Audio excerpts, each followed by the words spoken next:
വൈകുന്നേരം നല്ല മഴയാണ്. അപ്പോൾ ചായക്ക് സ്നാക്സായിട്ട് വേറൊന്നുമില്ല എങ്കിൽ പിന്നെ പെട്ടെന്നൊരു സ്നാക്സ് തട്ടിക്കൂട്ടിയെടുക്കാം. അതിന് വേണ്ടിയിട്ടൊരു പാന് ചൂടാക്കിയിട്ടുണ്ട്. അതിലേക്ക് നമുക്ക് ബട്ടർ ഇട്ട് കൊടുക്കാം. ബട്ടറോ നെയ്യോ വെളിച്ചെണ്ണ എന്ത് വേണമെങ്കിൽ യൂസ് ചെയ്യാം. ഞാനിവിടെ ബട്ടറാണ് യൂസ് ചെയ്തത്. അതിലിപ്പോൾ പഴം നീളത്തിലരിഞ്ഞത് ഇട്ടിട്ട് ഒന്ന് ടോസ്റ്റ് ചെയ്തെടുക്കാം.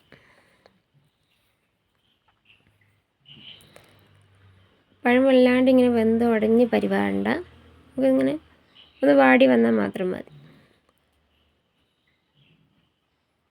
പെട്ടെന്ന് ഉണ്ടാക്കിയെടുക്കാൻ പറ്റുന്ന സ്നാക്സാണ്. എല്ലാവരും ഒന്ന് ട്രൈ ചെയ്ത് നോക്കുക. പിന്നെ എൻ്റെ ചാനൽ ആദ്യമായിട്ട് കാണുന്നവരാണെങ്കിൽ സപ്പോർട്ട് ചെയ്യാൻ മറന്നു പോകരുത് കേട്ടോ.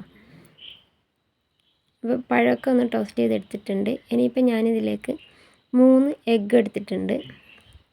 ഞാൻ അതിലേക്ക് ഒരിത്തിരി ഉപ്പും ആവശ്യത്തിന് മധുരവും കൂടി ഇട്ടിട്ട്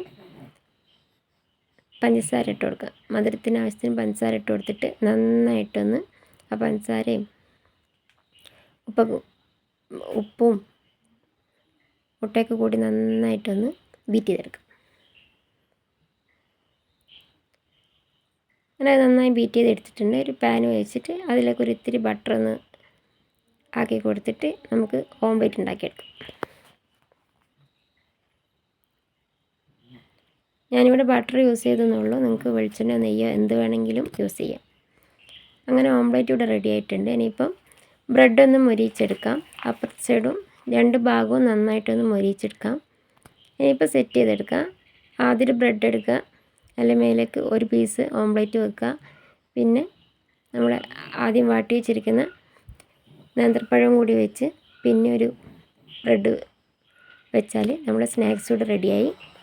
അപ്പോൾ എല്ലാവരും ഒന്ന് ട്രൈ ചെയ്ത് നോക്കാം കേട്ടോ. നല്ല ടേസ്റ്റാണ്. പെട്ടെന്ന് ഉണ്ടാക്കിയാണെങ്കിലും. ഇനിയിപ്പോൾ ചായ കുടിക്കാം.